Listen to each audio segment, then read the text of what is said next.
Hi everybody, December 16th. I'm in the let's change your voice stage, you know. Ugh. You know, this cold, I was like, okay, fine. Now that you came uninvited anyway, you have about, let's see, 12, fine, I'll give you 24 hours, but then after that, like, skedaddle out of here. And it's not really listening. I don't like that. So, yeah, I'm in the stage of let's change your voice so you can sound a little funny. And all the sneezing and all the coughing, and at least I don't have a fever today. Actually, I didn't take my temperature, so never mind.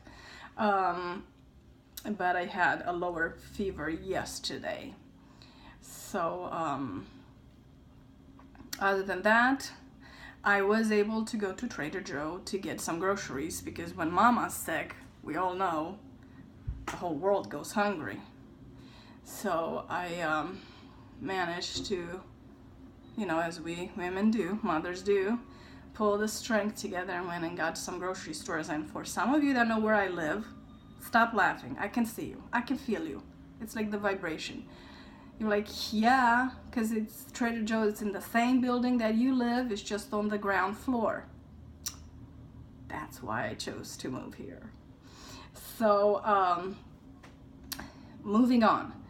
I'm going to give you a fact. I was going to give you two facts.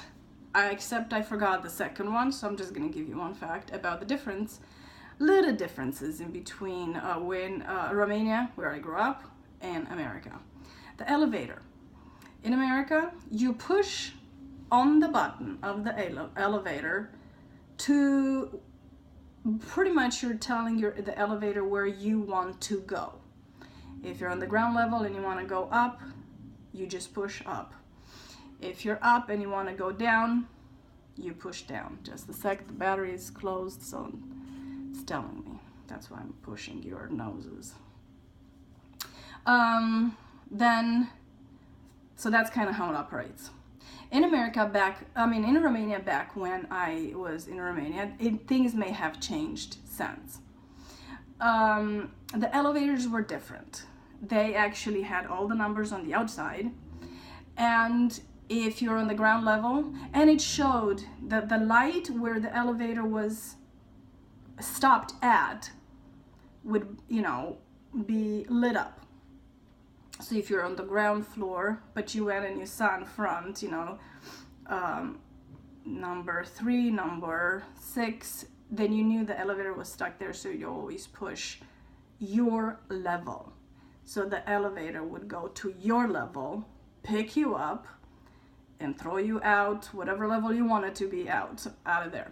Now, in Romania, back then, any apartment buildings, 4 floors, maximum of 4 floors, sometimes 5 floors and down, did not have an elevator.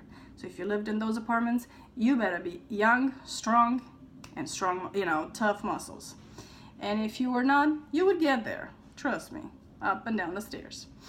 So any apartment buildings with, more floors than 4 or 5 had elevators.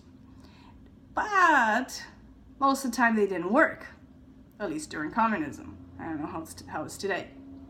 So I remember my Aunt Rodica, who still has the apartment, but she lived in an apartment building on the 8th floor, the very top floor. And most of the time when we went to visit her, we were praying that the elevator, and we were kids, we were praying that the elevator would work. So if it didn't work, buckle up. Because you got 8 sets of stairs to climb. So I know that for older people, must have been just a dream come true. But anyway, we're done with the fact. Just the differences, the little kind of subtle differences in between my country and, my native country and my country that I live right now, because I really consider myself a Romanian American. Some days I consider myself more American than Romanian. And some days I miss my country more than nothing. What do I have to compare it with? I've only lived in 2 countries. So, but I really do like America. If I didn't, I would move back and deal with all the shenanigans that I've had to deal up to that point. And I'm like, no thanks. So, December 16th, what am I going to talk about it? Because 5 minutes, I just wasted your time with nonsense. So, what are we going to talk about? I'm going to stick with not feeling, like December, not feeling well, going through that sort of troubles. It's really, really easy when one does not feel well to feel as if their whole universe is coming down, crushing, and especially when you get bad news, especially then, it just feels like your whole world crumbles, and you try to find yourself again in the pieces of the crumble, and you hope you have strong glue to be able to put yourself together. But at times, it feels like you don't just have pathetic glue, you have no glue.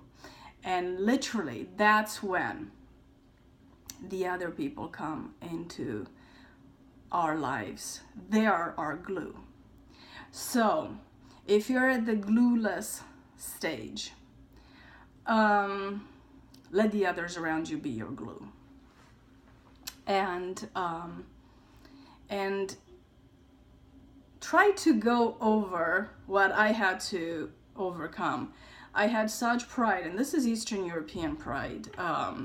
It could be universal pride for as far as I know, but I just speak from my own point of view. But that tough, we can do it, we can push through and all that. And when you're down, to accept help is to recognize a weakness, that you're weak. And that is almost like a death sentence in a very, what is that, the name of it, I can't, but you'll know what I'm talking about, in a survival of the fittest mentality, Darwinian, there you go, mentality. So that's how we grew up. So you had to show that you were tough even when you felt weak. There's a good part to that, because psychologically you literally lift yourself up and move. There's not as much room for victim mentality. So there's a healthy part to that. But there's also times when we, with all the wishing and the hoping, cannot pull ourselves up from our bootstraps, as so to say, by ourselves, and we really do need help, somebody else's help. And this is where the challenge comes in. Just having to be able to get to a level to accept help and not feel like a pathetic case. And that's where I think pride really comes in, because I didn't realize I had that much pride of, I can do everything on my own. But at the same time, I was a one-man team. I was the leader, I was the follower, I was the worker, I was the boss, I was the CEO, I was the janitor, I was everything. And guess what happens when you're everything? You're gonna collapse. It's a matter of time. Don't give me googly eye. It's a matter of time. You will collapse. That's kind of how it is. That's why any company, any successful marriage, any successful anything works the best when we are surrounded by healthy, not moochers, healthy people that are there not for our sakes and brush us up. We are part of the team. It's not about us, remember. But when we realize we are part of a team, we are part of the humanity team, the human experience team, and we need to be okay to have other people around us, because it shows our weaknesses that way, which most of us don't want that to be shown. We're like, no, thank you, I'm perfect. Everything is perfect about me. Yes, our fellow human beings, if done right and in the right attitude, will show your weakness, the things that you're weak, the things that you need to grow. If you were strong and if you want to be strong, you would welcome that as a way to better yourself. So I guess today would be, don't be your own universe.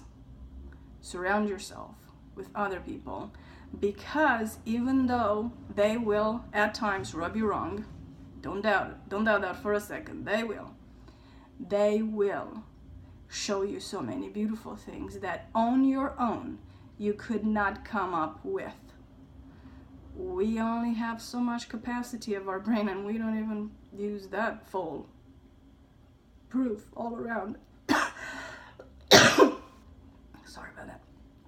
So, don't be your own team. I know, I'm tearing. It's a very emotional message. Just accept others around.